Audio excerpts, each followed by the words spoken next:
Welcome everyone to C.U.S.P.P again to the podcast. This is episode 3, if I recall. Yes. And this is one of the more interesting topics that we're going to have today. And to be fair, it does align with the supernatural part of our podcast, which, by the way, it is Supernatural Week. It's Supernatural Week. Which, by the way, if you all don't know what that is, essentially it's a TV show that talks about a lot of, I would say a lot of the supernatural, angels, demons, all that jazz, and put it to a TV show with two hunters basically defending themselves against everything and everything if possible. And interesting takes on different things. Yeah, so it's very interesting, but we're going to start off.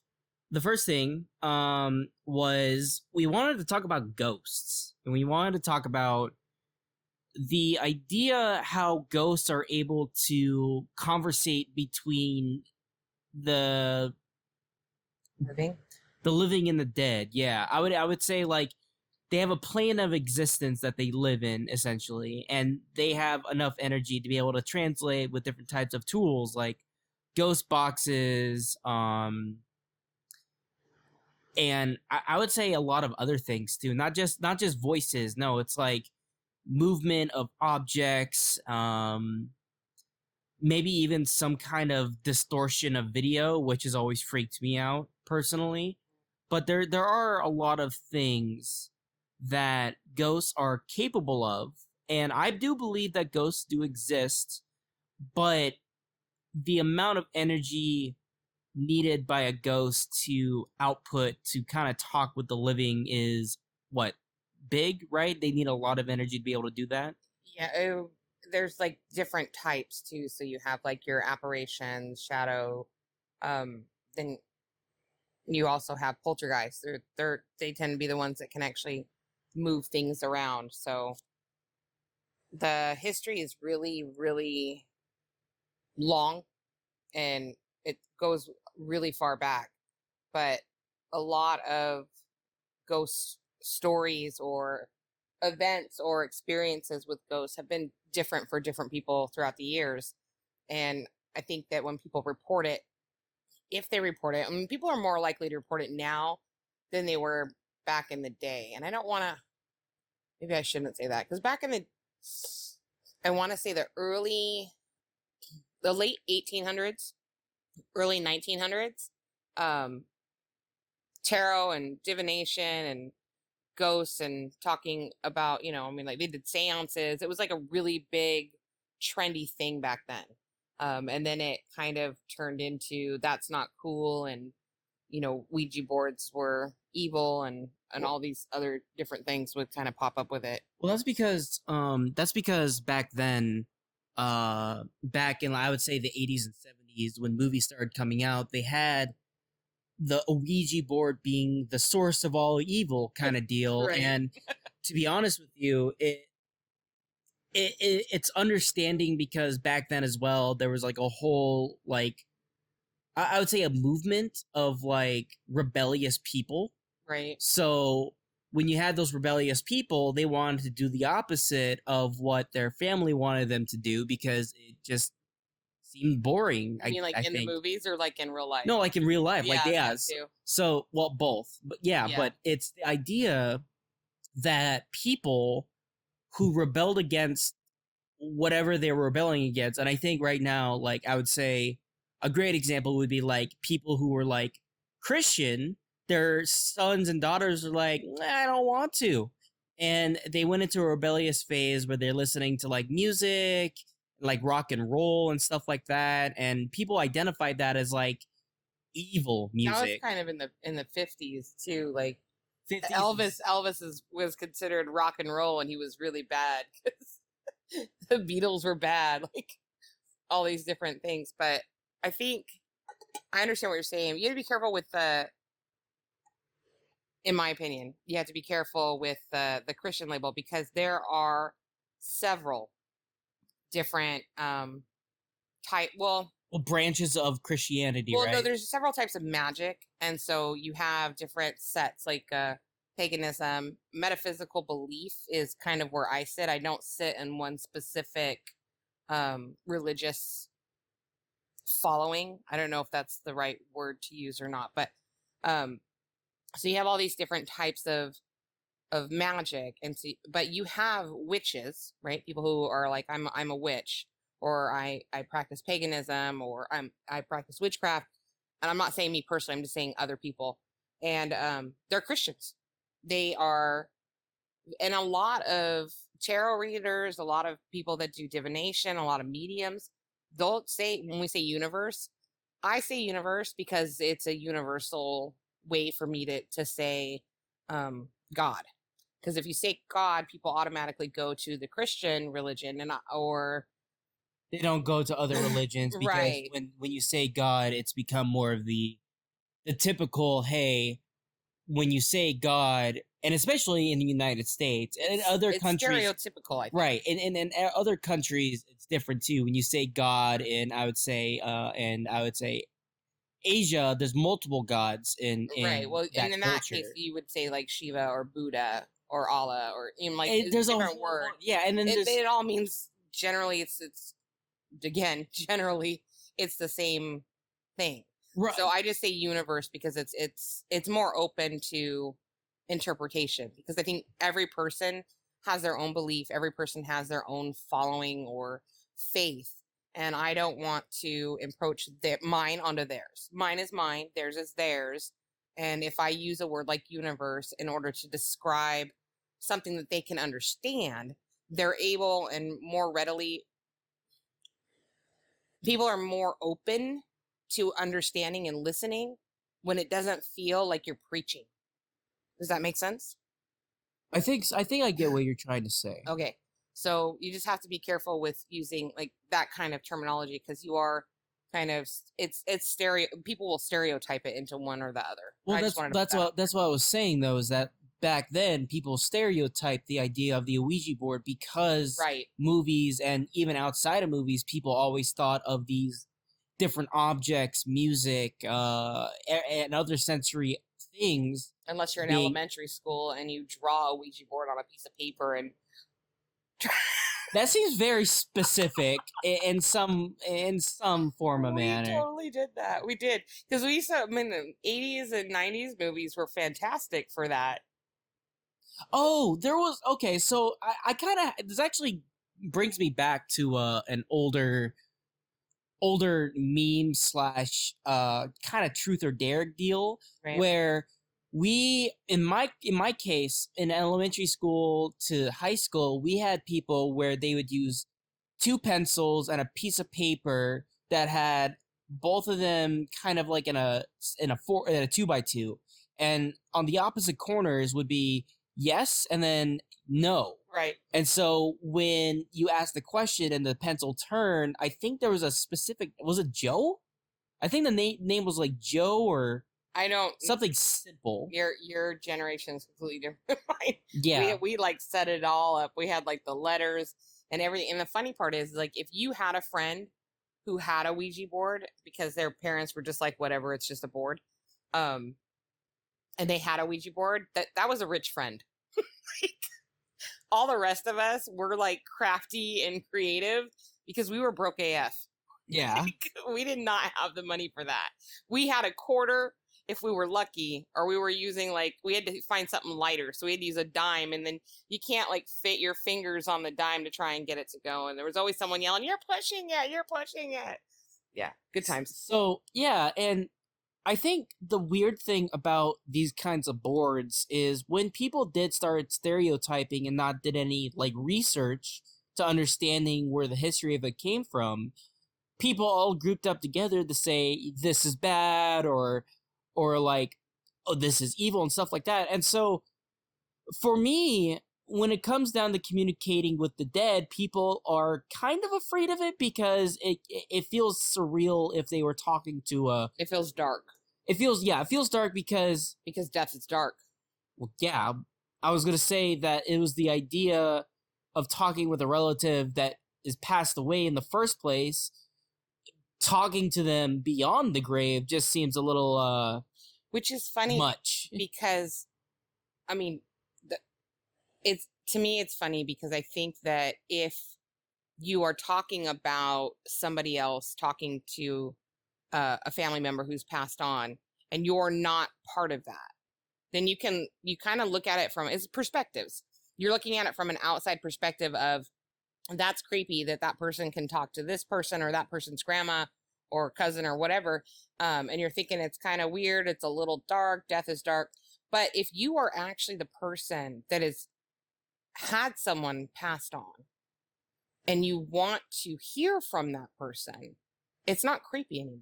It's like closure in different ways, or it opens your eyes in different ways. So I think that it is about perspective on what you think is dark and what's not. And with the Ouija board, that was something we talked about that we wanted to talk about was or is, excuse me. It's one of those things that I don't think that it being called bad or negative is necessarily wrong. I think what it is just like any other story or ghost story or urban legend is like something happened at one point in time and there's a story behind it, and then it's like telephone game. Something happened that was negative to someone because they were messing with something they knew nothing about, and they opened a door or a portal, or they opened something and allowed this negativity in, and that story got spread, and then more and more and more, and then next thing you know they're making movies about it, and then everyone's talking about how horrible it is, and really it's just another form of divination. It is older. I don't want to say it's older than tarot, because tarot's been around for a very long time. The universal weight was 19 oh testing Your knowledge my and education. I think it was 1912, 19 something, 19 early 1900s was when the first universal weight tarot, which is the most common tarot deck because it is the one that all the newer tarots are kind of based on. So you have like, the different cards, you've seen them, yeah. the wands, the cups, um the swords, and the pentacles. I don't know why I froze on that. So you have all these different things, but in the newer tarots, you have like maybe it's Asian influence, and they have like lotuses as their pentacles, and the wands are like a cherry blossom. So it's like it's still a stick, it's still a Right. branch. And so you have all these different things, but it all leads back to like that universal weight. And I think before that, they had cards, but they weren't necessarily considered cards. I don't know if that makes sense, but that's where I'm going to sit on that. With the Ouija boards, same thing, same idea. You know, I was at who's the one that did the Monopoly? Is it Parker Brothers? I think so. There were, I think that was the first official like game board that they made was that company. Don't quote me on that. I'm not 100%. And then before that, I think it was drawn, in the sand or in the dirt or on paper or something of some sort in order to speak, and letters were made in order to kind of get spirit to spell things out. And it does take a different power. And I feel like I'm ranting and you're not asking questions anymore. Because you're giving me information to understanding. So Okay. continue. Okay. So I think with Ouija boards, it is just another form of divination. And so you can connect with spirit, you can ask questions, you can get answers. But just like with anything that you do, whether it be like we talked about with the psychic side, we talked about clairaudience and all that. With anything that you're doing, protection is key. And protection is different for each person. So everybody's an individual, everybody's unique, and based on the protection levels or the types of protections that you set, you're better to use divination tools. So are you saying that because the Ouija board is so open to anything coming through that you would need something to filter out the things like a dream catcher, if you will? perfectly said. And actually dreamcatcher is a good description. I think that people don't understand that dream catchers don't actually catch your good dreams. they catch the bad ones. And then let the good ones kind of flow through. Exactly. And then you cleanse your dream catcher with whatever cleansing, whatever, like I said, Whatever everybody's works. different, whatever works for you. You cleanse your dream catcher with that. And then you can continue on using it. So there's different things. So you're saying that like in a Ouija board, since it's again so open, It is open. that anything can come through, and that's the dangerous part of it is since it's so open and it's like, it's like a vampire wanting to come into your house and you're saying yes because you don't know, and you don't know that they're a vampire, right? Right. Because the for those who don't know, the original tale of vampires or even Dracula was they cannot come inside anyone's house unless they ask permission. I think what you're trying to say is that one of the myths, or one of the rules. Well, yeah, it's one of the rules that vampires set. Either they set themselves or they've been set by the supernatural, which I can understand. So I would think of it as the Ouija board is the house. You're in control of it, but your knowledge of what can come through will vary, and whoever, like, say for example, it's a random neighbor that you know, and you set like everything up so you know that it is your actual neighbor, then you could say come in. But if you don't set up those filters, like having cameras, having door stops, or having something to protect yourself, and that person comes in and they're a vampire, I like how you're protecting. it's like a very techie. I like that. Yeah, it's the idea. So my understanding is that you need to filter out the Ouija boards, and that's why people said probably back then it was evils, because no one knew how to protect their children or their whoever else. I mean, it's while like using it on the box. This is ages 8 and up, so there wasn't really a lot. Wait, does it really? Yeah, I think they actually I think they're still made. Like you can still buy them in the game. Yeah, section. but ages 8 and up. Yeah, that seems a little.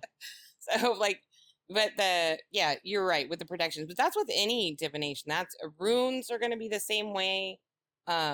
Your tarot cards. There's I noticed people were using charms, and I had not seen that before. And I think that those have been around for a while, but I haven't really studied or looked into where they came from. But they kind of lay out this like mat, and they have all these different charms, and like anything from like a little pokeball necklace to Link's shield and sword, or what, like it's like all these different things that are on there. And they like scoop it out with a spoon and kind of sprinkle it, and then you get your reading from that. And it's actually really cool to watch someone do it. But all that stuff requires protections. And the same thing when you brought vampires. There's so many different things with vampires. It's just wild. Like, vampires, the original story that Bram Stoker got was from Vlad the Impaler. Yeah, over in Romania. Because Vlad the Impaler was the one who drank blood and did the most ridiculous things. I think if you look at that, most people have seen Braveheart. If you haven't seen Braveheart, oh my gosh, you need to watch it. But when they talk about William Wallace, and there's a scene in there where they're like, "You're not William Wallace," and he said, "I know, because William Wallace, I'm 7 foot tall," and he goes through this whole interesting thing. But it's telephone game again. You hear a story about someone, or somebody does something, and it's just, you become a legend because somebody somewhere elevated that to the next level. Exaggerated. And exaggerated. Thank you. I knew there was a word in there for me. And since back then, when you didn't have a clear communication, unless you had like the most superb line and you're like right next, like say for example, medieval times, right? Right.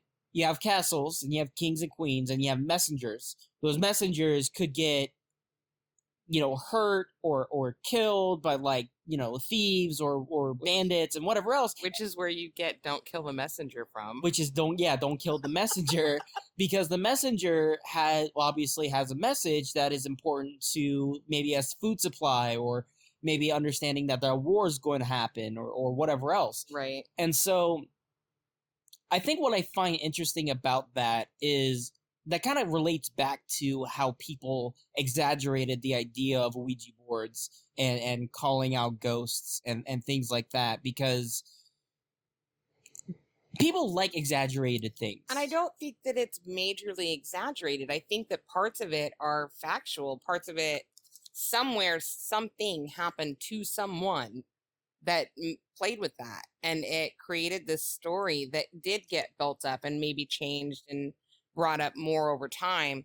But it still started with somebody somewhere did something, and something bad or not so good, because I don't like to use bad, but something not so great happened, and then it just exploded. And with that history, I feel like with the Ouija boards, um I will never use an Ouija board personally, because I don't like to have to go through the hassle of filtering out everything just to talk with someone beyond the grave or beyond our reality. Because for me, it's about leaving the dead alone. Like sometimes I know, like, maybe ghosts or They people don't leave us alone. well, yeah, okay. Yeah, what was that TV show that we used to watch, that Ghost Hunters, not Ghost Hunters, Ghost Adventurers. No, not the guy I don't like. Was it the guy I don't like? No, It it's was always egging on, like he would go in and he's like, "Come at me, bro." Like, yeah, it was what is it was like wrong a with frat you? party guy Like, trying what to be. is wrong with you? I think his name was Nick or something like that. Oh yes, he had like this surfer, but he reminded you of like the '90s frat boy. Yeah, and douchebag. yeah, but but I like this. I'm not I saying like he is. I'm just saying that was like the the picture. vibe. That yes, it was definitely that. The first episode I watched was that it was in that, like, barbecue, I think it was a barbecue or like a restaurant, and there was a moment where they Yes. recorded a stone being thrown across the room, and that was scary. And that's what made me realize, I'm just gonna filter out everything, and I'm not gonna try to get ghosts to be around me and stuff like that. And so that's why I don't use a Ouija boards or do anything like that, because for me, I want to be left alone. And Right. obviously they won't leave me alone if that's the case. Right. And so that's why I'm like, well, I guess I'm using Sage and I just want to be left alone. Right. And I don't want to disturb the people beyond our, beyond our, And like, what was it realm called? World, like, Right. yeah. Right, I get what you're saying. I think that you do things simply because I do things simply. So like with the sage. You use the sage and you're like, "Okay, that's good." And there's a lot of people out there like, "No, you need, I think it's called Palo Alto. It's like it's type of incense smudging. I had a friend that gave me some once, and I've never used. I still have it. It's hanging on my wall here. But I've never used it because I just normally use sage. But then there's other people who kind of sit and they meditate and they go through this whole I think it's called a purple flame. I want to say it was the lavender flame. Don't quote me on this stuff. There's all these different types of protection that people can use, and I go with simple because I don't necessarily look up how I need to protect myself. It kind of comes naturally, like, hey, you need to do this, and I'll go, okay, and Because I'll go. you're so knowledgeable in what you're doing. I don't think I don't think it's me that's knowledgeable. I think that my spirit team is knowledgeable, and they're like, hey, you're gonna do this, this, and this, and I'm like, oh, okay, and I'll do the thing that they tell me to do. For example, the way I X out with the sage, we talked about that before. I'll X out with the sage, and then I'll look it up later just because I'm like, oh, did I do that right? Yeah.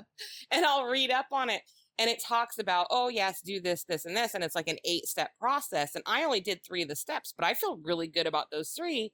And I have spirit over here going, yeah, you're good. That's good. And I'm like, all right, sweet. So everyone does it differently, different types of protection. So I'm more simplistic when it comes to things. Black onyx, hematite. I like using amethyst, and tiger's eye is really good. There's different colors of tiger's eye, which is awesome. I didn't know they had a blue one until recently.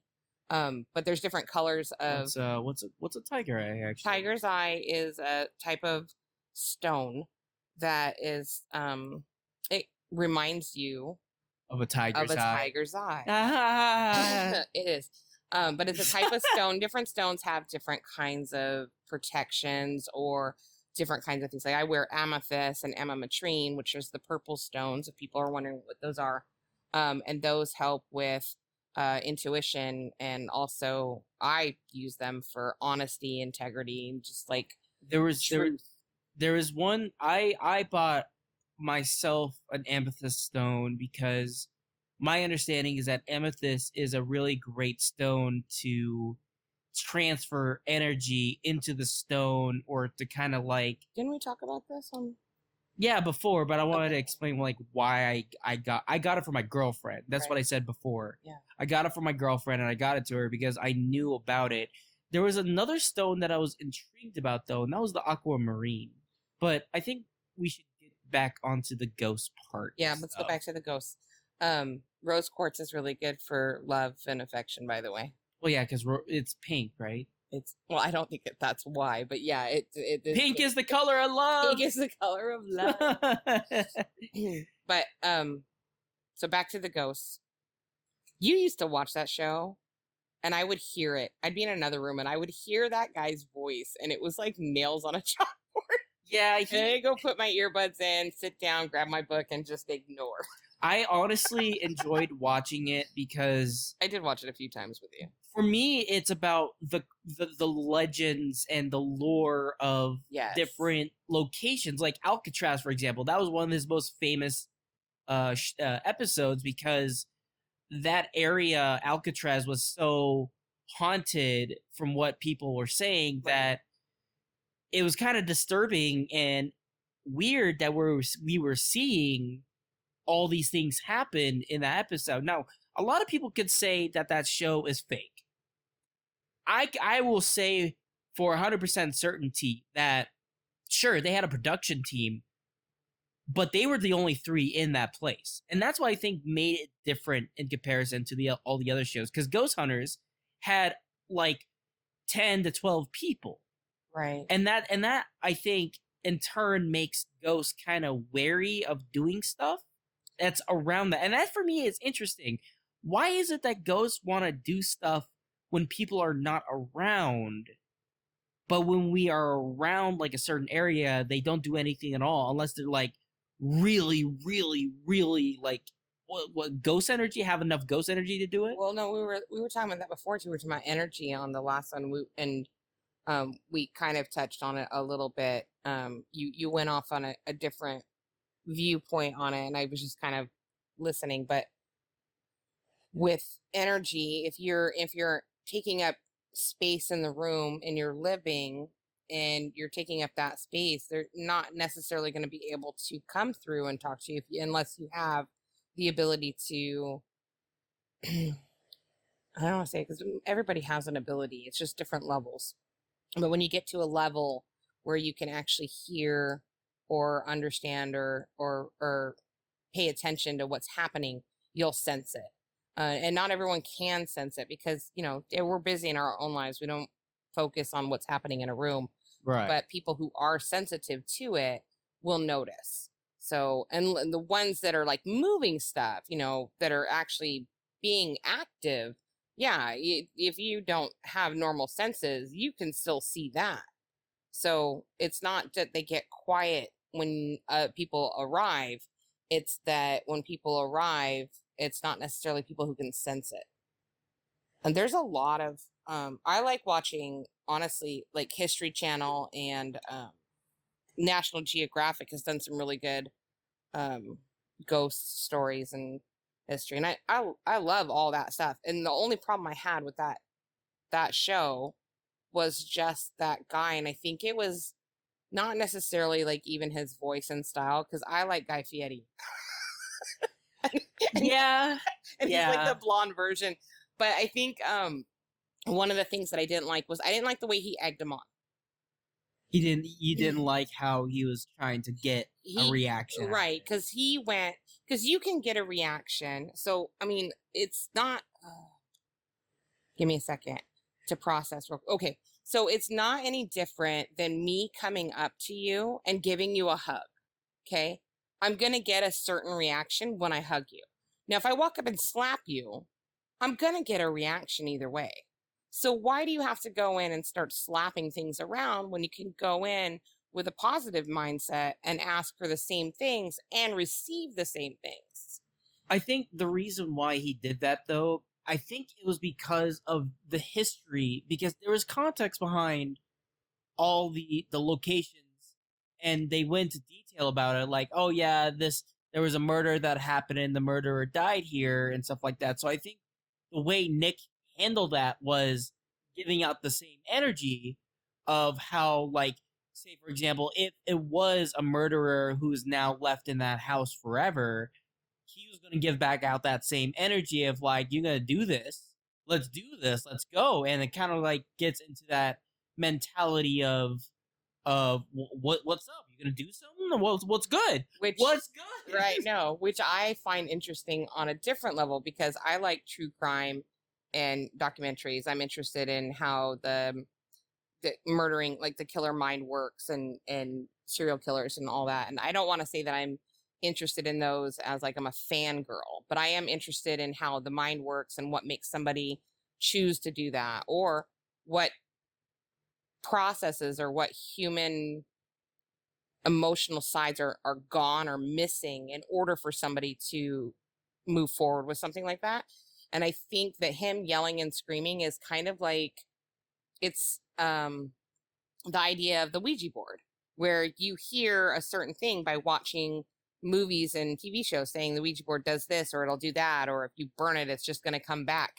And I think that his mentality on, this person's a murderer, so I'm going to go in and I'm going to talk all this smack. And if you actually know anything about serial killers or murderers, a lot of them are not, they're angry, but they're not angry in a way that your anger is going to egg them on.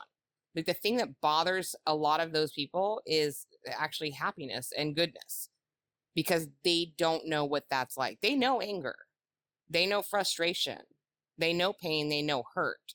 They don't know love, they don't know compassion, they don't know those positive things, and they don't like seeing other people that can. It annoys them. So in that aspect, then, do you think that if there was a serial killer Serial killer ghost. serial killer ghost, Gotcha. and let's say, Let's roll with this one. yeah, let's say in this situation, you're in the house and it's haunted, obviously, because that person died there. Right.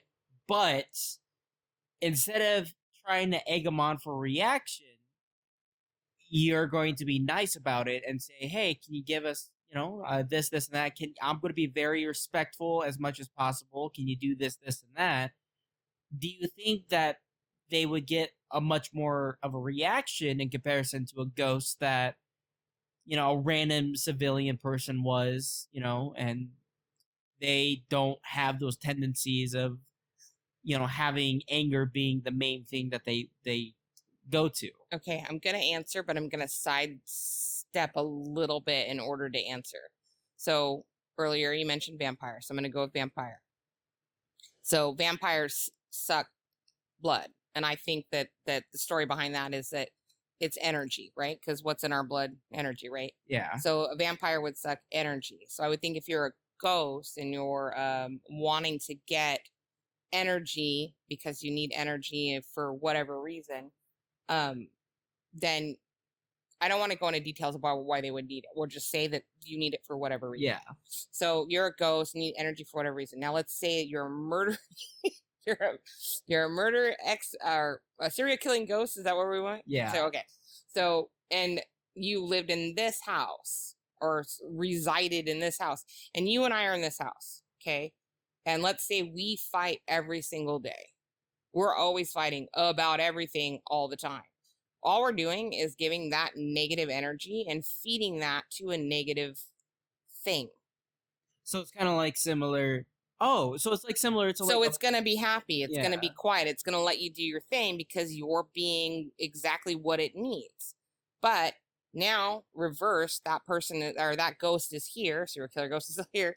This is the funniest conversation I've ever had in my life. The serial killer ghost is here.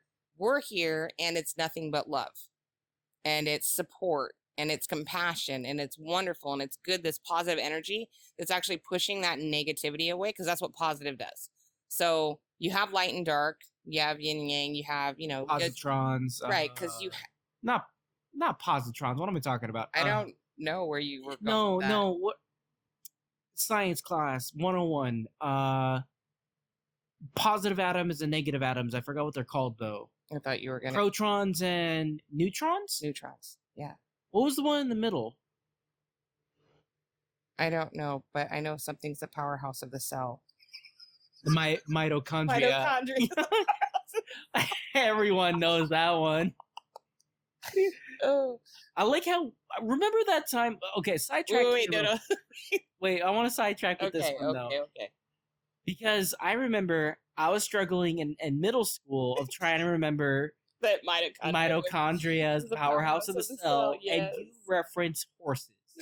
Something about horses, and I was like, what are you talking about? Then we went on a 30-minute tangent of like, that makes no sense. And guess what? I answered that one correctly because someone said horse in class. You never. And I'm like, man.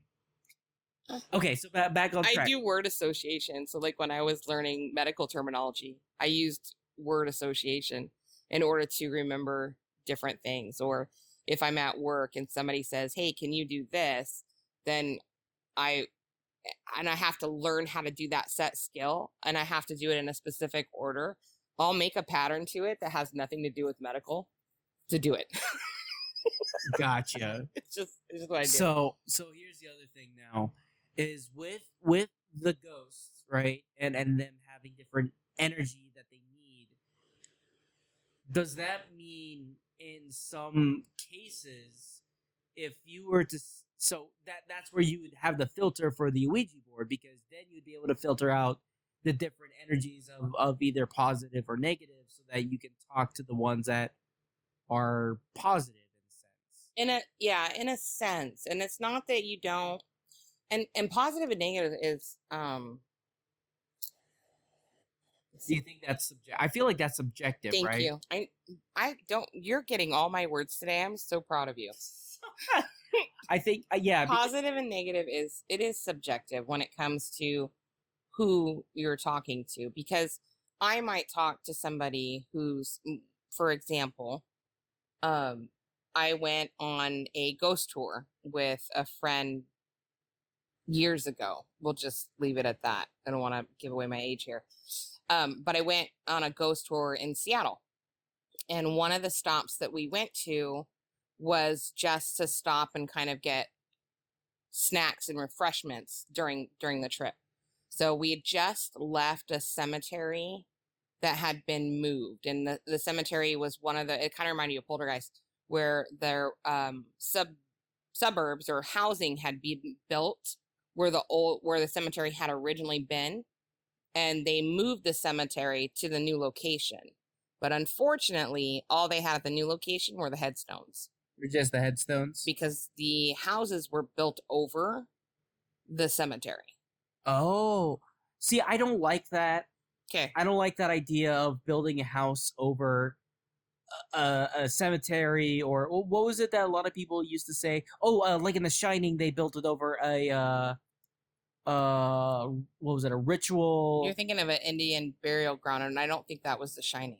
It was The Shining. The Shining had I'm a big. You're talking about Nicholas. Yeah, The Shining. Jack Nicholson. Yeah, I'm a big fan of that movie. By the way, it's my favorite suspense / thriller movie. It's a great movie. They actually had, so cool thing is that they reference a lot of it in different products in the film. So when there was a moment where they're in, I would say, the fridge or like the storage area of like a kitchen. Yes, a big cooler, walk-in cooler. Yes, but here's the thing: there are different like products that have different. I would say, how do I explain this? It had tribal symbolism around. Oh, that reference to that. I didn't notice that. Yeah, no, you have to like. And you know me, I'm a detail girl. You have to rewatch it because it had a Native American theme, face on the side of a can. And there was a bunch of other things as well different little themes. There's and different little little themes and Easter stuff. eggs. Yeah, and Okay. that's so that's the thing about it though, is that for me when I watched The Shining and I saw that and I saw how they made the connection, you can also look it up on YouTube, everyone. You can just look this up and you'll be able to find it like pretty quickly. Yeah, no, I'm gonna watch the movie. I want to find it for myself. Yeah. The thing about it is that's a I feel like that's a bad thing to do. Like disturbing someone's resting area in general, like even the living, obviously I don't want anyone in my room. The fuck? Right. Sorry. I don't want except for those who are close to me, like my girlfriend or friends and family who just want to hang out, whatever. It's the same thing with people who are in their graves. Like you don't want your grave, painted on or stuff like. Oh, okay, it depends on the person. If someone says you get paint on a grave, and they say that as their like last wish, that's different. But I'm saying in general, people's graves are kind of like do not touch. Hey, you will get and energy at a cemetery from. I'm sorry, I didn't interrupt. No, continue. You'll get energy at a cemetery from those who have passed on. That is their resting place. And sometimes you'll get orbs or different things like if you're doing photography, and you can also get voices if you're using a ghost box, or you'll get the I want to say it's EMR readings. If I'm wrong about that, someone please correct me, because I still have yet to Google any of my facts when it comes to that one. But you can get all these different things in a cemetery, but most of the energy, like when I go to a cemetery, most of the energy that I sense as a medium is the living. Yeah. So, and it's not just like the current living. So it's people who've passed on. So if I go to an older cemetery, I might go in there and I'll get a vibe from the people who had visited and cried over a specific area. So there might be one specific tombstone that I'm just drawn to. And I'm like, wow, that's, I can really feel that energy there. And you're attracted. It's like, and it's not because of the person who's passed on. It's because of whoever left the energy behind when they were there. Because it kind of reminds me of, and I'm gonna say the last thing I was gonna say before. I think people putting buildings over cemeteries is a bad deal. It doesn't matter where it is. If there's an area that is identified as a place that has a lot of like people or bodies that are like buried and stuff like that, I wouldn't touch that with a 35.5-foot pole. Because in general, it's making the people who are trying to rest restless when you're constructing over their grave, and that's not good. That's why like there's different areas like the Gettysburg place, right? They never built over that except for fences. That is a lot of energy, and if you think about it, there are ghosts that have been seen there. There are orbs that have been seen there. There has been clear audio that's been heard there. There's been like cannon shots apparently people can hear from the Civil War, right, which is wild. Right, and the cannon is not a person who's passed on. It's the energy from right. So in that area, the reason why it is so strong isn't just from all the deaths that happen there. It's from the grief and the stress and the energy and sadness of the living that were watching their their friends and oh man. So English is really hard for me today. Yeah, I can tell. Sorry. You want some water? I got some water right here. Yeah, thank you. So here's another thing that actually popped in my head when you were talking about that. There was a theory that I heard that someone was saying about how they wanted nice splashing water on your face. I've been dropping water on myself. I had ice cube issues earlier. I don't even want to talk about it. Honestly, ice cube right now on the face sounds pretty good. Yeah, no, I wasn't mad at it either. It was perfectly planned. So there is a theory, and I heard about this before. I don't remember when or who or what, but it came in my head, and I remember that someone was talking about people or ghosts being a different timeline of events happening in a different so that was me. Was that That you? was me, and it was because my best friend, um, I'm going to use your name. I love you, Diana, my best friend in the whole world. She and I had met at Denny's, and while I was talking to her, we were just talking about ghosts and whatever. It was literally like the first day we met, and within 5 minutes, we were best friends and talking about all kinds of crazy stuff. And then I picked up on a vibe with her. And while I was talking to her, I started asking her questions about her house. I'd love to have her on the show because I would love to have her tell the story because she makes me sound so amazing with what I did. And I didn't take it as it was a really cool thing. I just took it as I was talking to someone. But I described her house and I described how it was laid out. And then I described like the level of the height of the the height of the person that was going across the hallway. And it was kind of like above the normal level that we walk on. And she was obviously shocked because I apparently had described her house to a T, and I'd never been there. I'd just met the woman.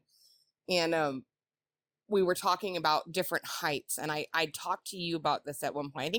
I think Diana was actually telling you the story about how we met, and she Yeah. was telling you about how I knew her house. Yeah. So we were talking about the different heights that this ghost, this apparition, was at, and it was about 3 feet off the ground.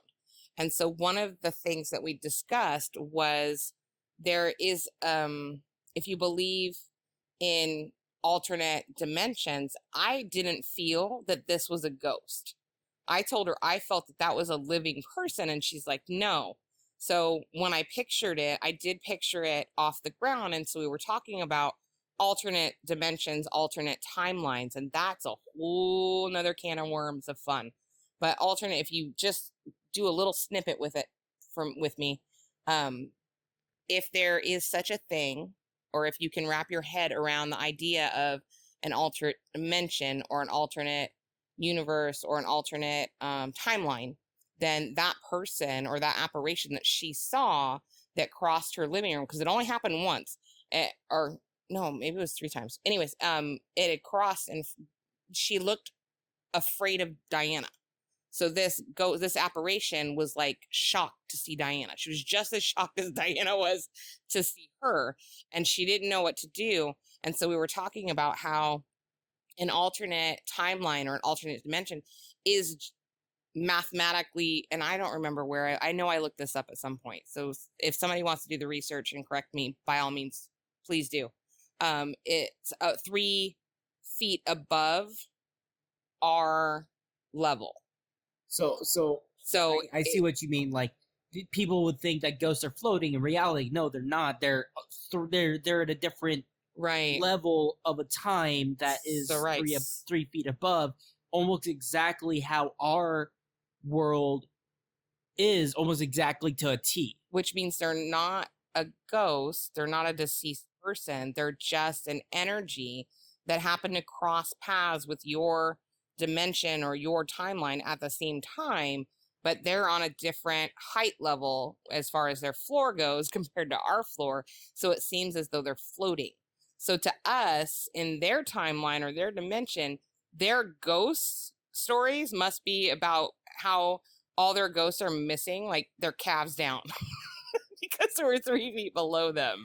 You know what I mean? Yeah, and honestly, Is that too wild? that must be odd. That must be odd, like as a ghost. Like imagine you're a ghost, right?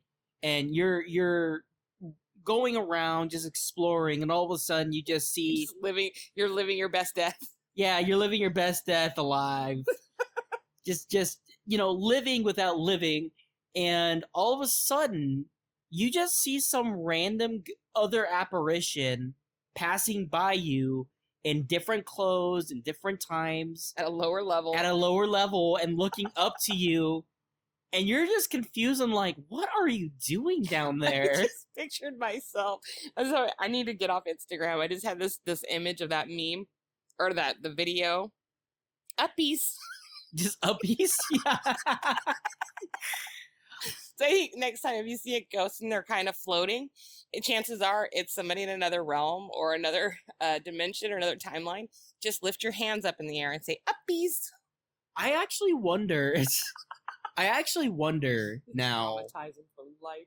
I actually wonder now if the apparitions we've seen has either been from the past or the future. I feel like people in the past, like say 1920s, and seeing someone like me wear sweatpants, baggy clothes, and maybe some slides, and they saw me, I wonder if they took into that account or they just saw an apparition whiz by.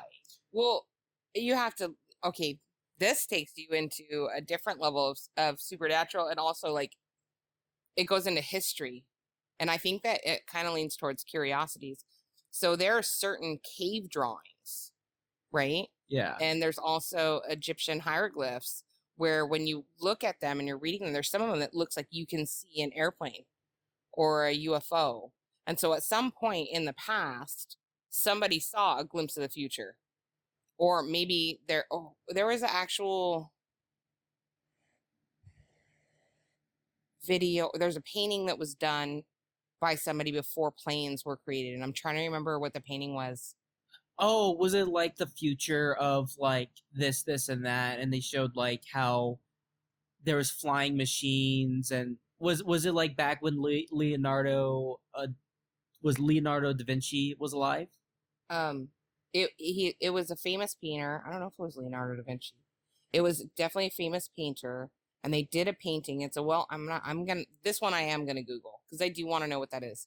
It was a famous painting, and in the painting it looks, if you look in the background, it looked like there was a plane that was what, like a modern plane, or are you talking about? Yeah, like a modern plane. Define modern. Are you talking about like a 747, 737? Really? Yeah.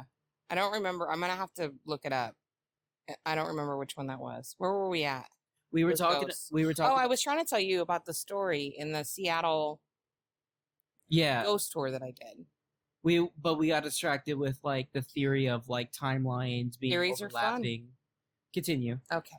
So we just finished that cemetery, and then we stopped somewhere in between to go get snacks and rest. And it was like this open, like a YMCA kind of deal thing. And so we go in there and we're getting our little drinks and whatever else. And we're walking around, and they started talking about how that place was haunted. And I walked away from the group, and the friend that I was with at the time walked away with me, and she's like, "Where are you going?" And I'm like, "I don't know. I need to go over here." And so as I'm walking, I'm like, "This was a school." And she's like, "No, it's not a school." And I'm like, "No, this was a school. There's a school. I feel children." And she's looking at me. Okay, well, don't. That sounded awkward, didn't it? What? I feel children. That's. I see. Mom, I love you, but I didn't do that. That was you. That was not. No, look, I'm completely innocent over here. It's not my fault that I taught you how to be inappropriate. That's yours. Okay, so I was walking through. I'm trying to just. And you had an atmosphere. Good thing we don't work together. We'd be in HR way too often.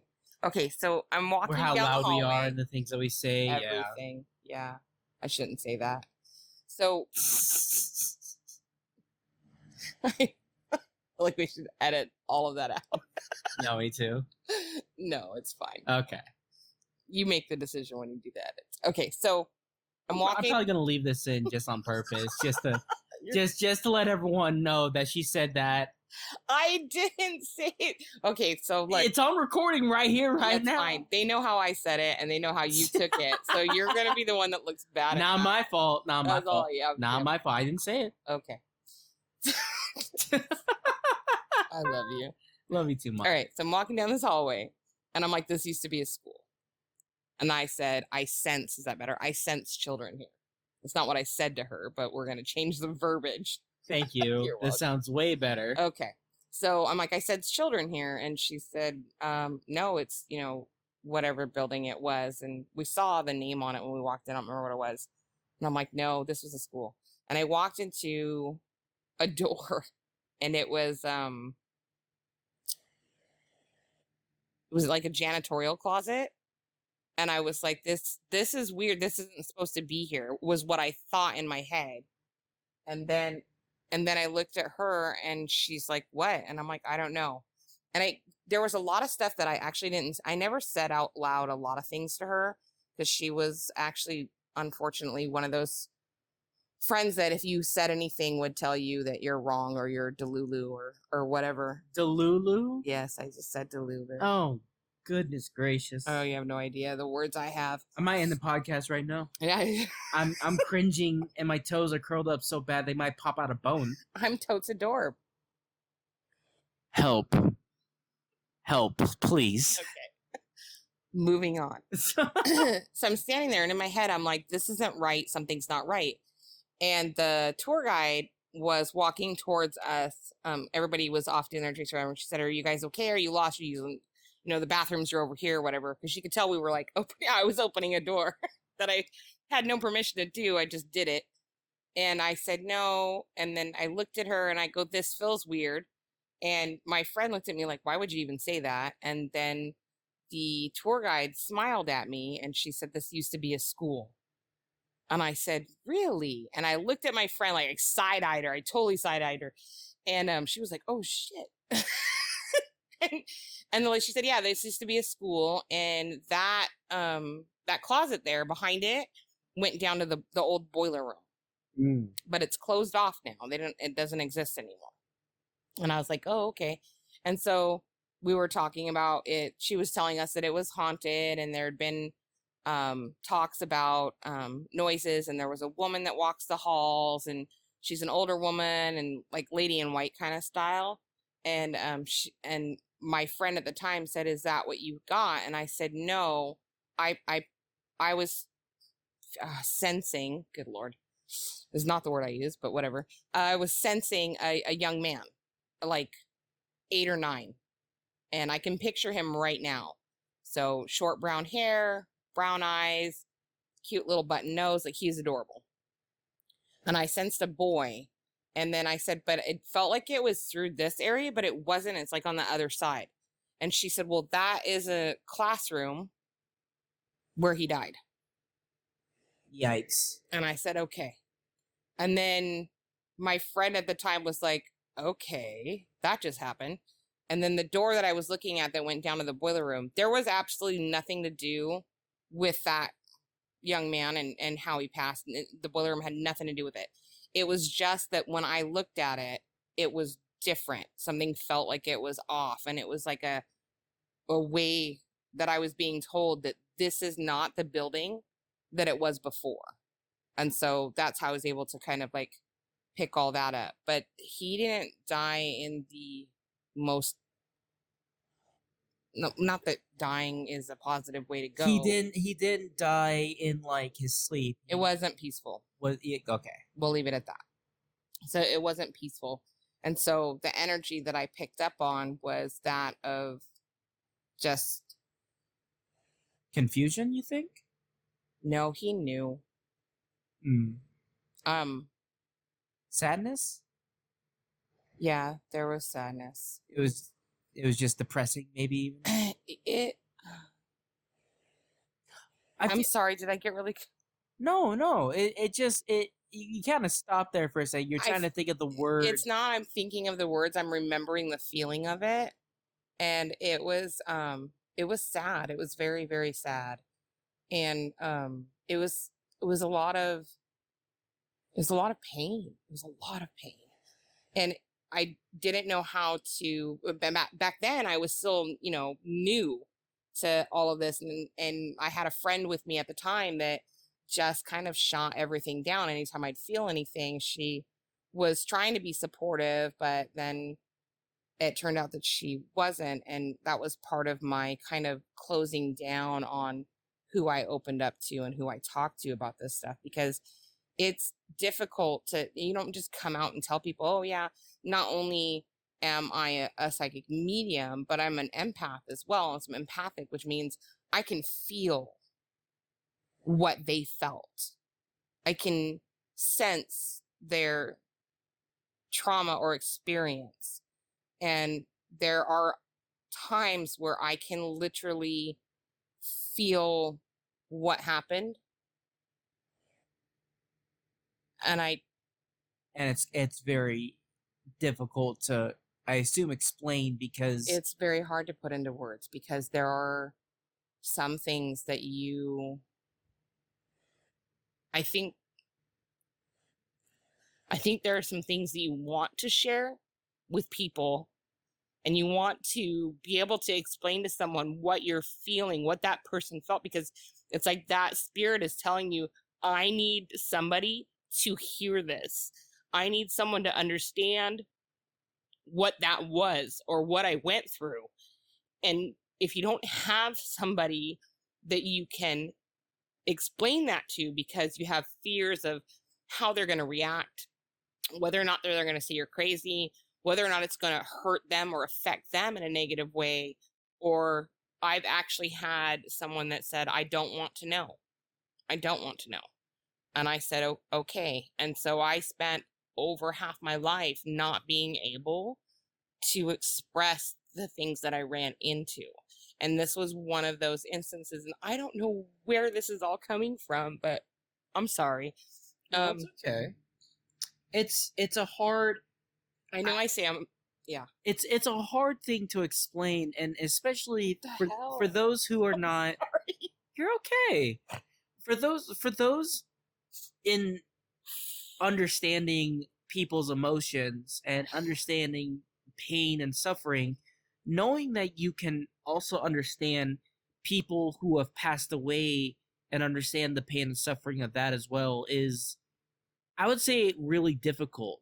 For example, I get those moments where I can feel pain for those who have passed away, in from video form, I would say, because not only are they showing about somebody who didn't get up to go drink water or use the restroom. No. What do you mean from video? Or like like movies? like actual movies and stuff like that. You went video form and I went But straight I'm not talking about like actual people.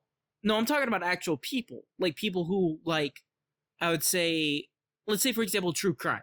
Okay. Because I can understand the pain and suffering for those who went through that, but I've never went through it, but I can understand it. And I think that's the best way I could describe it for those who can't feel that as much is, imagine watching a movie and you feel for a character. That's what a person can feel with going through a spirit in person. And that is a very difficult thing to kind of go through. I can only imagine. I love the way you explain that. That was perfect. Never being somebody who's picked up on it yourself and being able to describe perfectly the like a visual for people who are listening. Like that was, I'm super proud of you, dude. No, I'm like, I've been working on my analogies for so long. No, that was, you're getting very, very good at it. That was exceptional. Thank you. And I think when I think about it like that too, and I think about the history of certain things, and I feel that pain and that absolute destruction for some things, it's sad. And the same thing, it's not just like films either. I would say it's also objects. Like some people have sentimental values for objects. Oh yeah. You know? So and obviously there are ones who have, what was it? Funko Pops and just have a collection of them on the wall. I would love to do that. I don't have the space for it. That's it. I don't have this. I would never be able to like put myself through that because I would unbox them all. Exactly. I would want to play with them. Yeah, I cannot for the life of me keep them in a Funko box. Like you see people that still have like original Barbie and original G.I. Joe, and I'm like, how did you not pull that Barbie out and cut its hair? Well, the idea I was trying to, sorry, I kind of went on to that tangent because I always hated Funko Pops being like boxes like that. Just pull them out. It's like shoes. I feel the same with China and crystal because you know what? The Pope is never coming to my house to eat dinner. So if I want to eat Taco Bell on my crystal, I'm gonna do it. I don't want to do that right now, to be honest with you, just out of spite. But it's the idea that, let's say, for example, I have a personal item in my room, and it's my necklace. It's an object, and my necklace is half of a gamer controller. My girlfriend has that other one, Aww. and it also has a magnet in there too, so it's really so nice. they link together. Yeah, they link together. It's cute, right? Aww. So for me, I have sentimental value with this. Right. And so when I lose this, I break down into tears because there's so much history with a necklace, so much history with a bracelet, so much history with cars. Even people love their cars and they have sentimental values. Like maybe it's attachment. It's a different type of attachment, and then you have attachment to that object because it has a memory attached to it, and usually that memory is positive or it's bittersweet or it's some kind of emotional memory for you. Right, but imagine this. It's not your item. It's someone else's item. And then that item being messed with or destroyed and that piece of history being gone. Right. That for me is another thing I think people can understand is the sadness or maybe the happiness of certain objects being destroyed. So let's say, for example, who's a good example? Elvis Presley's guitar, right? Let's say, for example, his guitar is up somewhere in the world, but someone decides to break in and just destroy it. Not only is that hurtful for those who are close to Elvis, but it's also hurtful for those who know of the history and know about that. And fans. And even fans, because that right there is something that it's something you have to feel. Sentimental. It's very sentimental. And so I feel like, and I know this is going to be a little awkward for me to say this, but I feel like that's very similar to a situation of what you're feeling, but it's not sentimental. It's just pure feeling. It's just understanding that an apparition has so much pain that they're wanting to share with it in the sense of, can you understand how I feel like this? Right. It's a and that lack of communication also, right. And that's gotta be the worst feeling if you were a ghost like that. And I think there's different, like I said, there's different types, there's different levels, and different mediums are honestly more proficient in different types. So there are some people who can encompass all the different types, and then there's some. It's kind of like a school where you go and you learn English or math, right? Or PE. Yeah. I don't know if you can actually learn PE, but whatever. Yeah, it's physical education. Yeah, it's I know, yeah. I know. I'm just joking. So you have these different schools of it. And so with a medium, you have mediums who are really, really good at picking up on objects, object mediumship, where they can pick up, that necklace and say, I'm sensing this, I'm picturing this. And they can pick up everything that's on the necklace that was there, but they can also go outside of that and picture where that person could currently be or where that person last was based on that object. And then you have other mediums who just pick up and sense the people that are surrounding other people or that are in different rooms or in different locations. And then you have the different types. So I tend to pick up a lot on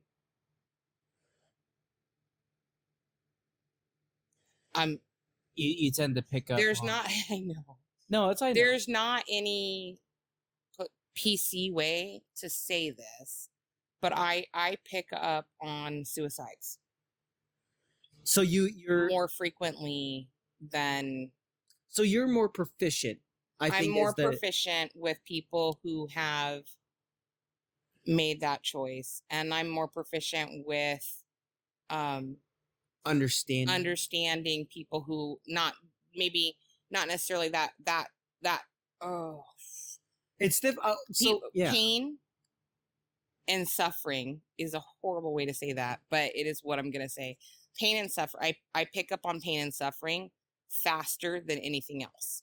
It doesn't mean that I can't pick up on other things, because I absolutely love. I went to a cemetery. We're gonna talk about Indiana again, because that was the last time I went to a cemetery. But I went to a cemetery in Indiana, and there was this one gravestone, and the name on the gravestone was Post, Post, and there was just so much love in that one area. And I was I was with someone that is fairly new to me and doesn't really know a lot about my gifts, and I didn't want to, like, hey, this is what I can do.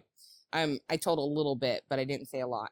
But that one specific gravestone was just huge amounts of love, and I'm like, why am I feeling so much love here? And then I looked over and there's another one, and then you go a couple feet more and there's another one, and they're the last. It's Post. There was like 4 of them there. Don't quote me on the numbers, I don't remember.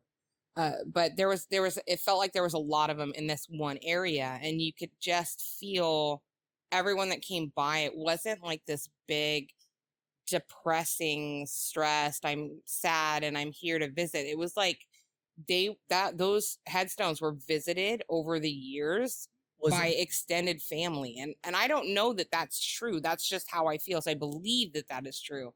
You think it's melancholic?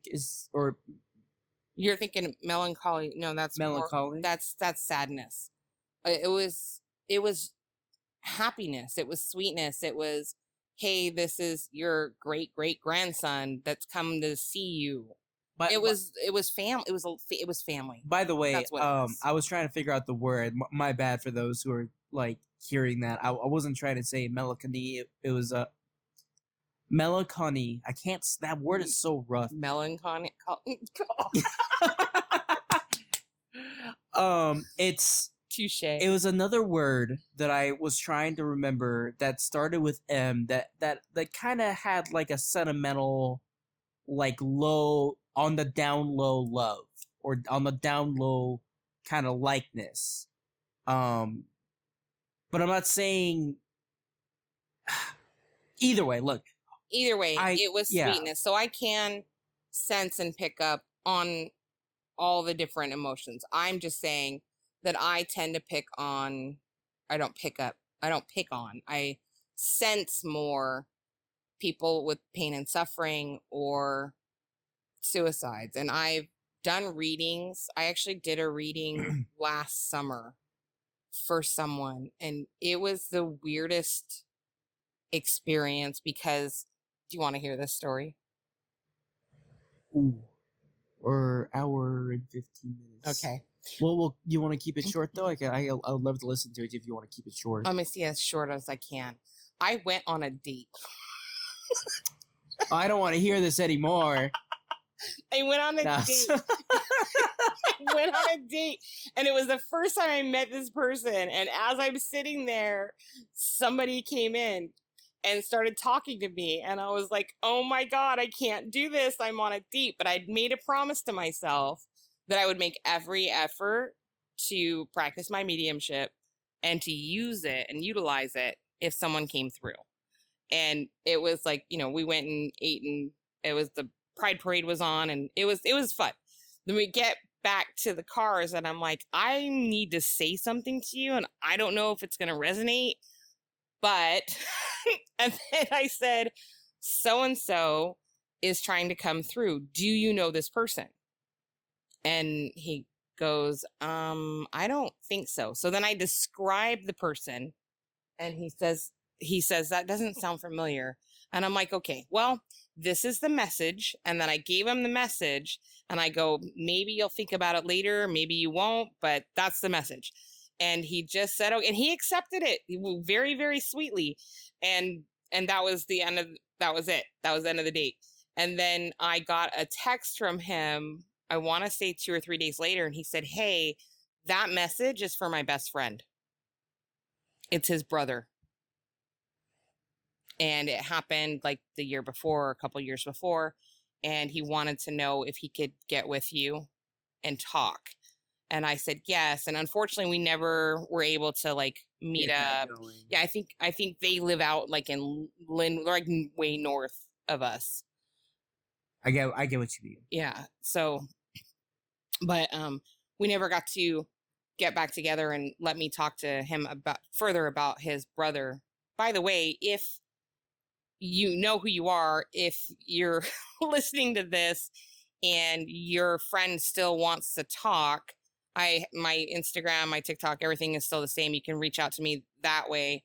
Because I never gave you my number, so I literally had one date. But if you are listening to this, and because I know he follows and you want to reach out, I'd be happy to talk to your best friend about his brother. I still have that message. And on that note, I can't even speak right. My nose is so stuffy from this like That's weather. what you get for taking all my good words from me.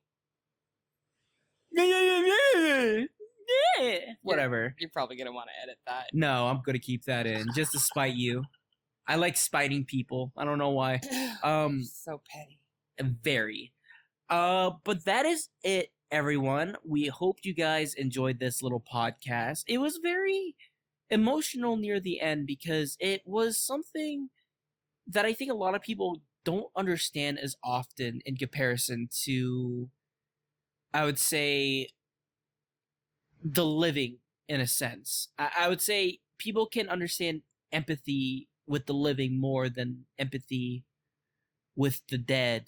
But in this situation, I hope that listening to this story and listening to my mom talk about why she felt like that made you understand that there might be more to this world than just the living, and there might be stuff out there that maybe you can resonate with. And I want to add before I go that if you are spiritually gifted, or maybe you don't know that you're spiritually gifted and you're having dreams or issues, or have questions about things, reach out, give us a comment down below. Mm-hmm. She's still new. She's your Gen X, right? To this, stop. I'm Zennial. Everyone knows that. Dear God, help me. No, but what I'm saying is, like, if you're picking up on things, or you're hearing or feeling sensing the deceased, and you don't know what's going on, or you need help with that, by all means, please reach out, and know that you're not alone in how you're feeling. If you're sensing these things and you're getting emotional from it, it's normal. You just need to recharge, keep your protections in order that you've already been taught, and just cleanse yourself. Rest, especially after having something super emotional. And I hope that me being open and really, really vulnerable in this podcast will help those who are being shy about their gifts open up a little bit. There's somebody that you can talk to. Go to your local metaphysical store and just grab someone. And, well, don't grab someone, you're getting in trouble. But just, start talking. Open up a conversation with someone. Someone will be there to listen. You just have to seek it. That, and also for those who also need support, there is a suicide hotline as well. Can you look up the number for me real quick while I discuss this real quick? It's important to talk with people.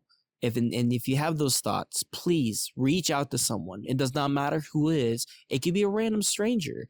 A lot of people are willing to be open about this kind of stuff, and I do not want to see someone be hurt like that and to go away with that. And I also want to let you all know that everyone is smart in their own right.